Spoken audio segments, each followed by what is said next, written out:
Memiliki kesibukan dengan bekerja sekaligus mempunyai bisnis sampingan memang butuh ekstra kerja keras. Tetapi dua hal ini tidak membuat sebagian besar orang tidak mudah menyerah. Contohnya hal ini yang sudah dilakukan Vero selama 2 tahun terakhir.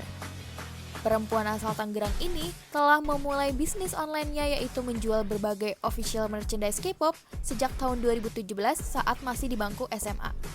Dengan memanfaatkan sosial media Twitter dan Line sebagai kanal marketingnya. Setelah lulus dari SMA, Vero tidak melanjutkan studi dan memilih untuk mencari pekerjaan sekaligus melanjutkan bisnisnya. Yang berarti sudah terhitung 4 tahun ia menjalankan bisnis online menjual official merchandise K-pop ini.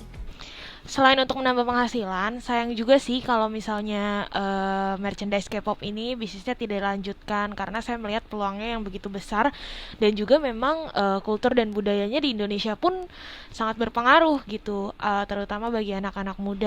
Dan juga dari segi penghasilan sih menurut saya lumayan sekali ya untuk saya yang masih di usia muda ini, dengan kerja dari gaji pokok di kantor ditambah dengan penghasilan sampingan dari jual bisnis merchandise K-pop ini sangat menguntungkan bagi saya. Selain menambah pengalaman dari segi finansial pun saya merasa sangat berkembang seperti itu. Kalau boleh tahu nih tips dari kamu apa Vero untuk memulai bisnis sampingan ini?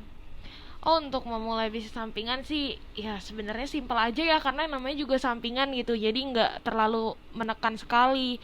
Kalau dari saya, yang paling pertama dan utama itu, kita harus memilih bisnis yang tepat, dimana mungkin dari pertama kita harus mencintai dulu tentang bisnis kita, tentang produk yang kita bawakan, nggak cuma asal tahu aja atau asal ingin punya bisnis gitu. Jadi kita juga harus yang namanya tahu dulu nih produknya, kita harus cinta dulu dan harus tahu secara detail produknya itu seperti apa kayak gitu.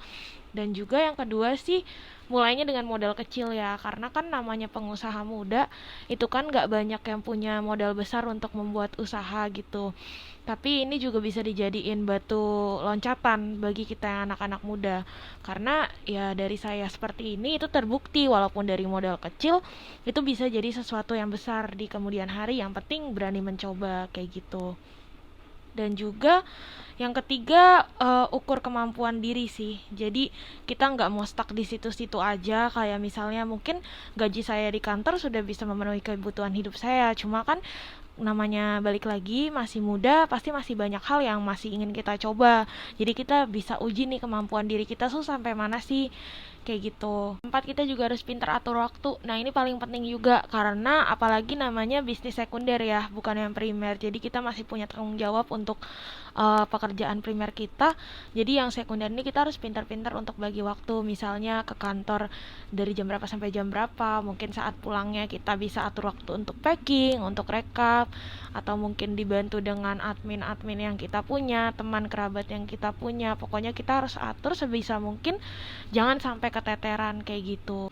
Terus juga untuk yang kelima paling mempersiapkan orang yang kita percaya, yang seperti saya bilang tadi, karena ini bisnis sampingan dan kita juga mungkin punya kesibukan utama, yaitu kalau saya pribadi sih ke kantor. Jadi saya punya admin, beberapa admin saya untuk sekarang ini ada sekitar 8 sampai 10 admin.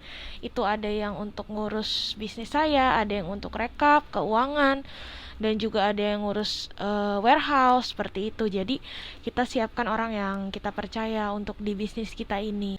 Dan juga yang terakhir itu ada konsisten dan fokus. Jadi kalau kita ngejalanin sebuah bisnis, misalnya namanya bisnis ada naik ada turun, apalagi kalau misalnya bisnis baru. Jadi kita jangan asal oh ini ternyata nggak rame, kita ganti produk atau apa. Karena kan mungkin nggak rame itu nggak cuma dari produk yang nggak bagus, mungkin dari marketing kitanya kurang, cara kita promosi dan segala macam itu bisa kita evaluasi. Jadi yang penting kita konsisten dengan apa yang kita jalanin dan fokus dengan tujuan atau goal kita. Goalnya apa nih? Misalnya mau punya penghasilan tambahan berapa untuk per bulannya, itu kan bisa dijadiin acuan untuk kita seperti itu.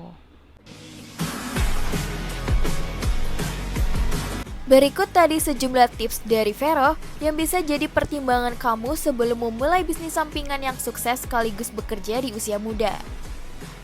Dan Rizky Aprilia, Tangerang.